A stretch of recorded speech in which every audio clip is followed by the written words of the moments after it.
Hi, Dr. Connie here. Over the past weekend, during a casual conversation, I was asked if raw kale and spinach are bad for you and why. And to give you a bit of context, a friend read that raw kale was bad for you and that you should be cooking kale when consuming. So it piqued my interest because, for one, I juice with kale every morning, and two, I wanted to find out if there was new emerging research proving the reason for this. So I did extensive research and found all kinds of articles claiming that raw leafy greens can cause endocrine disruption, toxic burden, and potentially cause gout in certain patients.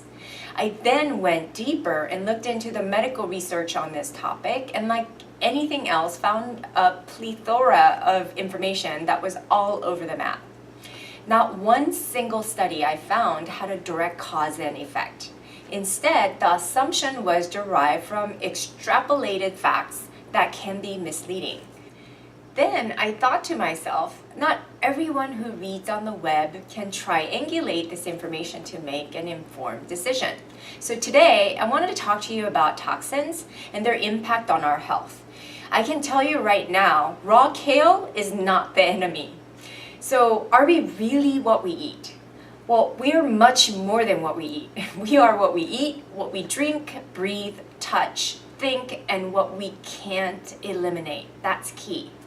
If this is true, then what we are includes the toxins that our bodies can't eliminate. Here's a scary truth. 10% of you have toxic organic compounds in your body that impact your health. And everyone has 53 different carcinogens in them, according to the EWG, the Environmental Working Group. In fact, kids between 6 to 11 have the highest amounts in their bodies, which is a scary fact, if you ask me. This is a serious problem in the light of today's epidemic of autoimmune and neurogenic conditions in both adults and kids. So what is toxic burden? So over the last 19 years, I've been researching and studying toxic burden and its health impact. I'm particularly passionate about finding answers and, more importantly, finding solutions to living successfully with lupus. As a patient with a chronic condition, I've had my share of toxic burden due to pharmacological interventions. The conventional medical system didn't offer me much in the way of undoing the damage inflicted by such toxic pharma substances. Rather, they continually claimed that the benefits outweigh the risks. So I understand firsthand what toxic burden means for my body and my quality of life. I've had to create health for myself. So the problem. So toxic potency times cumulative exposure times susceptibility equals disease risk. So what are toxins? Well, toxins are found all around us. It's in radiation, it's the stress that you have, your lifestyle, infections, drugs, air pollutants, and of course diet. We're finding, though, that there is great individual tolerances to toxicity and its impact. So your genes determine your susceptibility. This explains why some people have low tolerances for certain medications and become hypersensitive to various environmental toxins and or stimulants, while others are ironclad to those sensitivities. For example, you've all had friends or family members who are sensitive to perfume. So according to Dr. Frumkin, the director of the CDC's National Center for Environmental Health, we as a nation are very toxic. This is based on toxic load measuring biological mediums such as blood, urine, hair, nails, stool, and fat tissue. He explains that this biomonitoring of toxins is considered the most relevant assessment of exposure because it measures the amount of toxins that actually gets into people's bodies. The unfortunate truth is that we are all exposed to synthetic pollutants in drinking water, air, food supply, and consumer products, such as lotions and shampoos. Remember what I said earlier about the cumulative exposure? Well, this is the problem.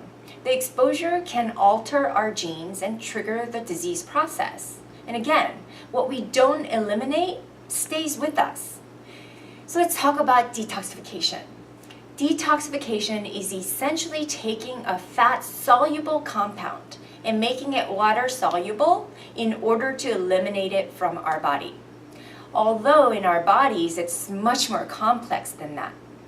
Such transformative metabolic processes require many enzymes. Enzymes are biological substrates responsible for accelerating and catalyzing chemical reactions in the body. Most importantly, enzymes require nutrients to work. Nutrients that many of us don't have readily available. This complex process not only involves nutrients, but because the transformation of toxic compounds produces lots of free radicals, we need to supply our body with an abundance of antioxidants to sequester the free radicals and prevent them from damaging our DNA. So when someone tells you about a juice detox, or your doctor tells you that detox is a waste of time and you should drink water to flush out the toxins, you now have an informed decision for yourself, as there's a lot that they don't understand regarding this complex process. So toxins are water soluble, but most are fat soluble. So they can't exit the body without transforming their compounds from fat soluble to water soluble. So the solution. I wish I can confidently tell you that you can detox only with food, but you need lots of bioavailable nutrients to drive and support the metabolic pathways to ensure safe elimination of those accumulated toxins.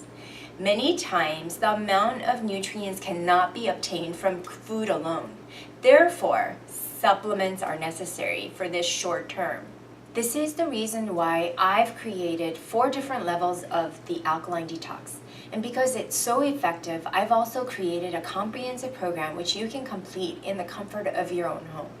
We have an online portal that will be supporting you and educating you throughout the process so that you can learn the fundamentals of a proper diet.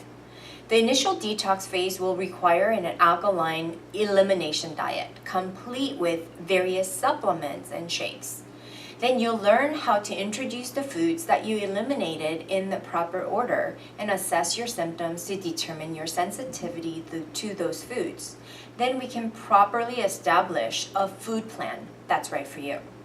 Finally, you'll be left with the Alkaline Mito Plan to help you optimize your health by eating the proper foods that will nourish you. Click below for various package options. Many of you have completed this process, but we're improving it every day. I advise you to revisit the Alkaline Detox protocol. Link is below. I truly believe in this program. I know that this is the most robust way to take charge over your health so that you can reverse your symptoms, improve your disease, and optimize your health. Find out what others have to say in the link below under testimonials. Please share, like, or subscribe to my YouTube channel or newsletter on my website to stay informed. Thanks so much again for joining me, and let's continue to create health together.